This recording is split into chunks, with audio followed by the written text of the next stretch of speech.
¿Por qué filosofía aquí y ahora especiales? Hay temas insoslayables de pensar, de reflexionar y ofrecer nuestra propia interpretación de los hechos históricos. El Islam y los Estados Unidos, los dos dicen tener a Dios de su lado. La guerra del Paraguay es un genocidio silenciado. Había que liquidar al Paraguay. El Paraguay de Francisco Solano López. Vamos a hablar de literatura y política para pensar el compromiso del escritor. Los ejemplos de Sartre, Rodolfo Walsh, como el Eternauta de Oestergel que dice: desde ahora estamos solos, completamente solos. ¿Quiénes pensaron la Argentina de otra manera?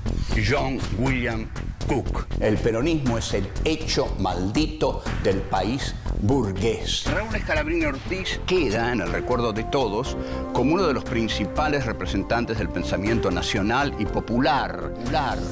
El imperativo más profundo que tenemos: pensar por nosotros mismos. Filosofía aquí y ahora especiales. La guerra del Paraguay. La batalla de Curupaytí. 1. Mitre y Solano López. El encuentro en Yataití, Corá. 2.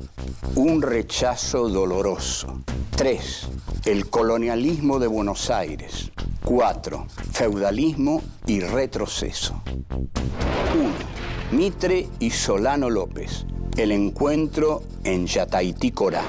La guerra del Paraguay se desarrolla de 1865 a 1870, fecha en la que el Paraguay prácticamente deja de existir.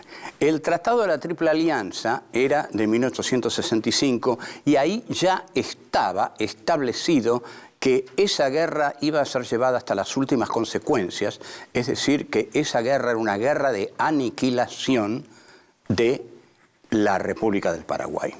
La gran excusa de Mitre para iniciar la guerra es que Solano López ataca dos barcazas de Mitre, lo cual es considerado por Mitre el motivo como para declarar la guerra, que ya había sido declarada antes, pero en secreto declara la guerra públicamente. Los verdaderos motivos de la guerra al Paraguay es abrir el Paraguay al libre comercio. No podía existir en América Latina un solo país que no estuviera encuadrado dentro de las leyes del libre comercio. En este sentido, el Paraguay era un foco ajeno a la legalidad que se intentaba imponer en América Latina. Liquidar, además, el foco paraguayo era terminar con las montoneras del interior mediterráneo que encabezaba Felipe Varela. Ese interior mediterráneo denunciaba a Buenos Aires como el foco de un colonialismo interno. Buenos Aires había reemplazado a Madrid en el dominio de los territorios internos. De este modo, entonces, hay un encuentro muy importante entre el general Mitre y el general López en Yataití, Corá. Se encuentran el 12 de septiembre de 1866. Este encuentro es decisivo y Solano López asiste a este encuentro con la esperanza de establecer una paz que detenga la guerra.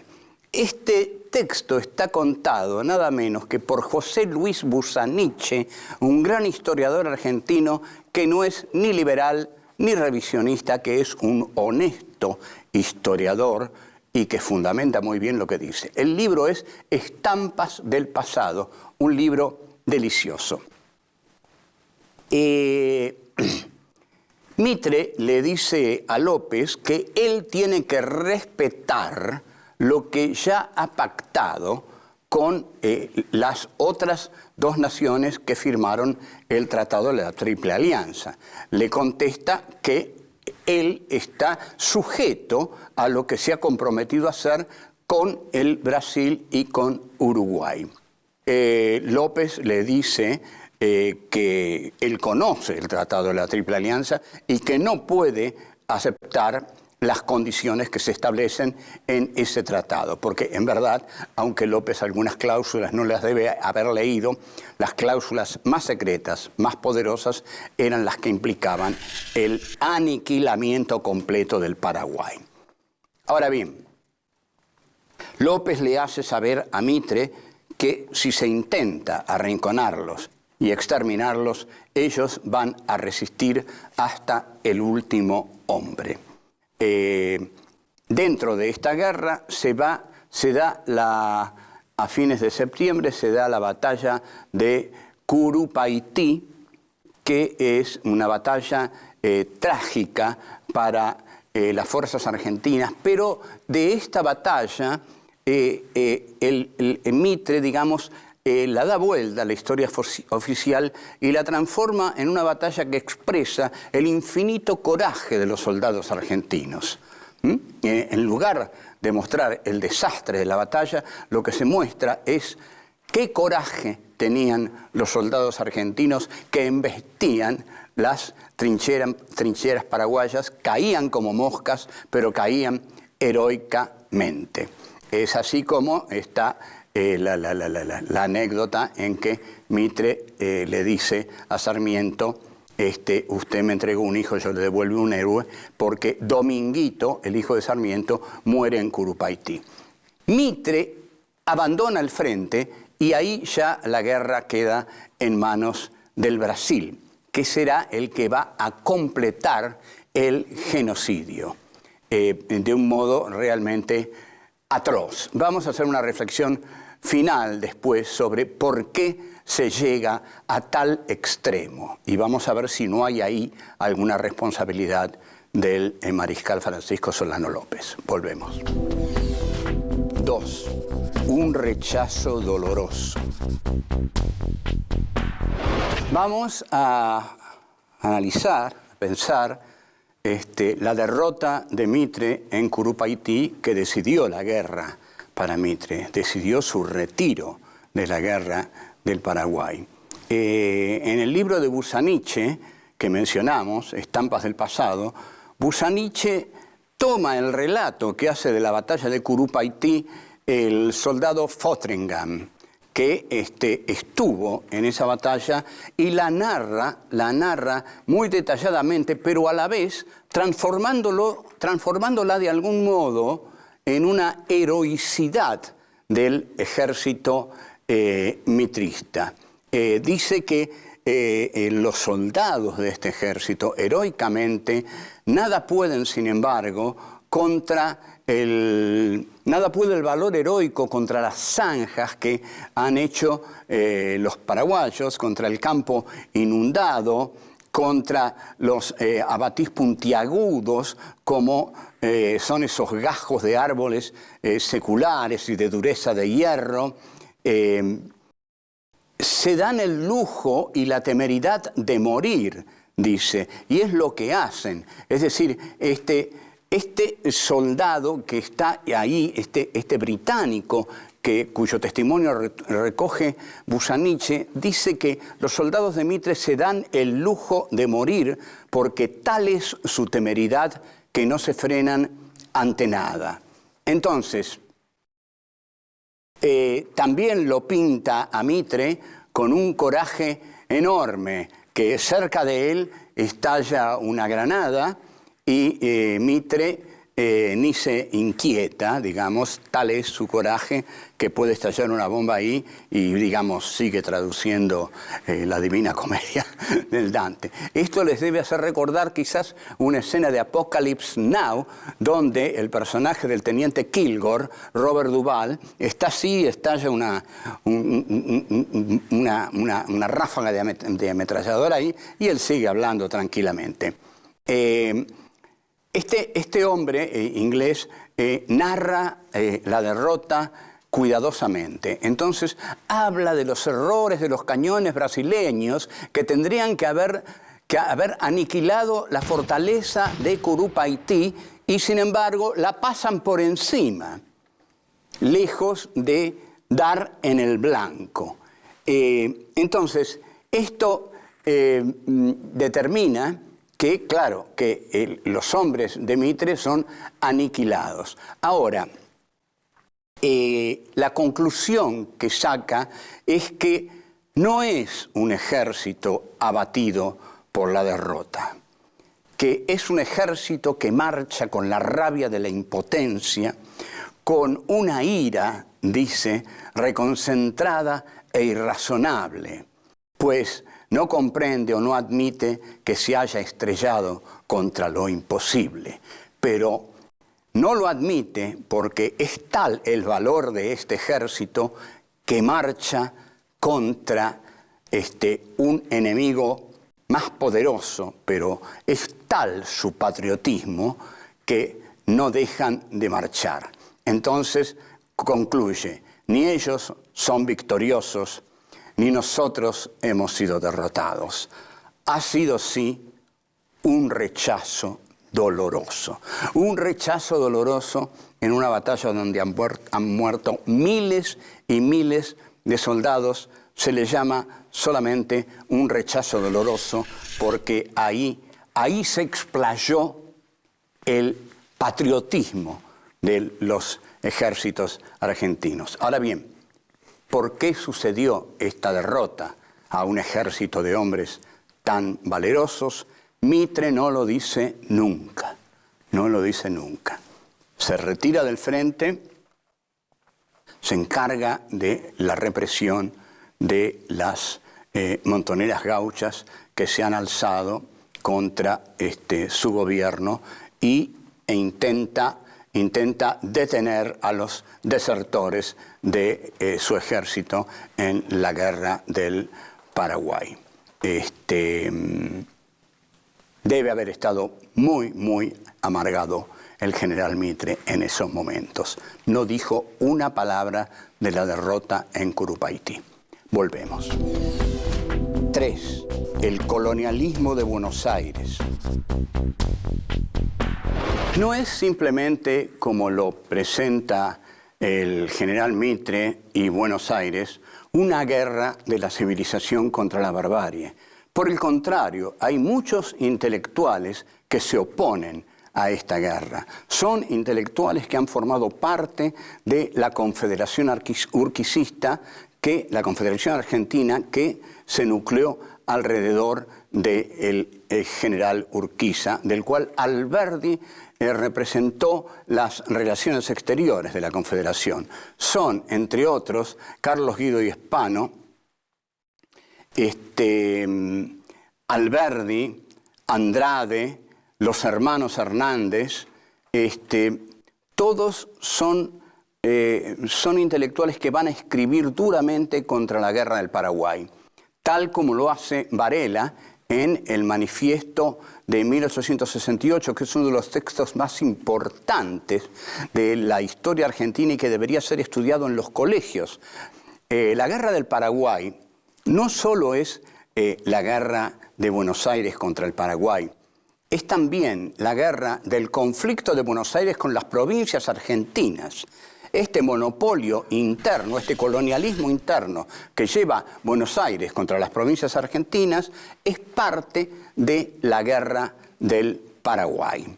Las provincias, al apoyar a la hermana República del Paraguay, como dice el manifiesto de Varela, se tornan entonces en terribles enemigas de las tropas del general Mitre. Y el manifiesto de Varela dice claramente, Buenos Aires, a título de capital, es la provincia única que ha gozado del enorme producto del país entero. Estas son las teorías de Alberdi. Buenos Aires se ha adueñado del puerto y de la aduana y goza así, para sí misma, de las rentas del país entero. Luego de la batalla de Cepeda de 1859, las provincias ceden por 5 años las rentas de aduana a Buenos Aires.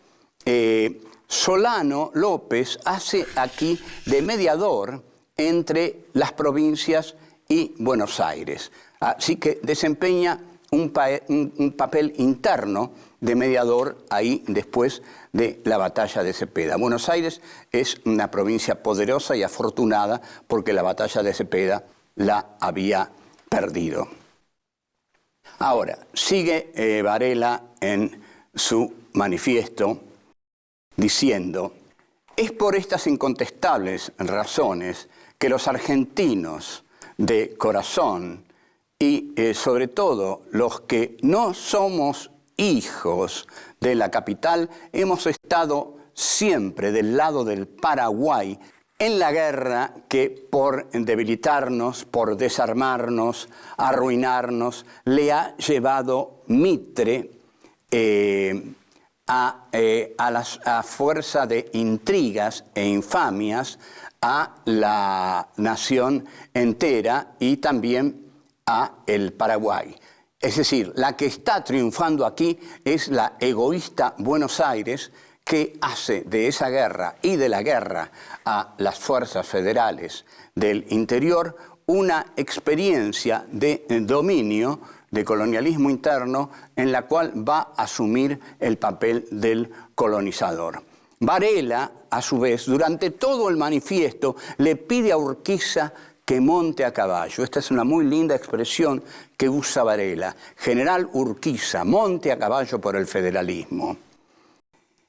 No se pudo armar una fuerza poderosa contra Buenos Aires que hubiera sido el Paraguay, las montoneras del mediterráneas y Urquiza, si Urquiza hubiera montado a caballo, como le pide Varela. Pero Urquiza no lo hace y la victoria es de Buenos Aires. De todos modos, Inglaterra apoya a Mitre porque quiere materias primas y sabe que Mitre no es proteccionista y Mitre se las va a dar. Volvemos. 4. Feudalismo y retroceso. La historia nunca se puede explicar por la acción de un solo individuo. Por lo tanto, la guerra de la Triple Alianza y la historia de la Argentina no se puede explicar por la traición de Urquiza a la causa del federalismo. Las cuestiones son más complejas. De hecho, Inglaterra apoya a Mitre porque ve en Mitre al hombre del libre cambio, así como apoyó al sur en Estados Unidos, Inglaterra, porque el sur era también el que apoyaba el libre cambio y el que proveía a la metrópoli de las materias primas. Inglaterra necesitaba materias primas baratas de los territorios periféricos porque ella era el taller del mundo. Entonces va a apoyar a Mitre en esta cuestión de la guerra del Paraguay. En los póstumos 5, Juan Bautista Alberdi hace una descripción muy precisa del papel de la relación de la Guerra Civil Norteamericana con la Guerra de Secesión de Buenos Aires, porque Buenos Aires se secesiona de la Confederación Argentina que dirigía Urquiza, en tanto que el sur también se secesiona del norte de Lincoln para poder llevar adelante su economía de monocultivo. Allá gana Lincoln contra Jefferson Davis y Robert E. Lee, que es el que pierde la batalla de Gettysburg. Pero acá, Inglaterra, que apuesta por Mitre, aunque pierde en Curupaití, gana en el resto del país. Ahora, cuando Alberdi compara a Mitre con Lincoln, dice que Mitre no es Lincoln, que Mitre es Jefferson Davis, el presidente del sur, y ni siquiera lo es con el coraje y la grandeza histórica con que Jefferson Davis supo llevar al sur a la derrota. Y dice, Lincoln ha muerto por la libertad de los negros en América, mientras que Mitre expone hoy su vida por la esclavitud de los negros como aliado del Brasil. O sea, esto es muy concreto. Lincoln muere por la libertad de los negros y Mitre es el aliado del imperio esclavócrata del Brasil. Lincoln dice Alberdi, era el instrumento de la providencial de la república industrialista, poderosa, que hace un país con un mercado interno. Mitre es el instrumento de la monarquía esclavizante del Brasil. Esto es tremendo porque es aplastante, ¿no? Lincoln representa la modernidad capitalista de un país en tanto Mitre se une a un imperio esclavista. Y Alberdi termina diciendo, la revolución en Norteamérica ha tenido un triunfo de civilización y progreso. En el Plata, de feudalismo y retroceso. Este es un texto también definitivo y que revela la inteligencia de Alberdi. Alberdi dice lo opuesto a Sarmiento. Sarmiento dice que la civilización es la que lleva a Buenos Aires al interior. En este sentido, para Sarmiento, Mitre sería el Lincoln, y él sobre todo, el Lincoln de la Argentina. En cambio, José Hernández, cuando escribe su biografía del Chacho, que ha sido asesinado en 1861 por el mayor Irrazábal, que le clava una lanza y luego cortan la cabeza del Chacho Peñalosa para exhibirla en una pica en la plaza de Olta. Hernández escribe un folleto que comienza así: el partido que invoca la ilustración, la decencia, el progreso, acaba con sus enemigos cosiéndolos a puñaladas. Maldito sea, maldito, 1000 veces sea maldito el partido que ha envenenado a la República con sus crímenes. El partido que hace de la República Argentina el teatro de sus sangrientos horrores. Fíjense qué texto violento el de José Hernández, que invierte los términos. Buenos Aires es la barbarie. Buenos Aires es la barbarie porque asesina a Peñalosa. Pero Urquiza no monta a caballo, como le pide Varela, y el triunfo final, como todos sabemos, es de Buenos Aires. ¿Qué hubiera ocurrido si hubieran triunfado las provincias? Bueno, Milcíades Peña, que es un historiador muy serio, dice que no hubiera ocurrido nada distinto y que en caso de que Felipe Varela se hubiera sentado en el sillón de Rivadavia, tendría que haber hecho lo que hizo Mitre. No exactamente, creo yo. Creo que Felipe Varela o Urquiza, en caso de haber optado por el federalismo, habrían hecho un país que contemplara un poco más las necesidades del resto de la República y no solamente las de Buenos Aires. Curupaití es el momento decisivo de la Guerra del Paraguay. Ahí Argentina se retira, Mitre se retira y la guerra sigue ahí en manos del Brasil hasta la aniquilación total del Paraguay en Cerro Corá con la muerte de Francisco Solano López. Solano López dice, las palabras finales son: muero con mi patria. En realidad tenía razón, moría con su patria. Con su epopeya moría el Paraguay. Hasta luego.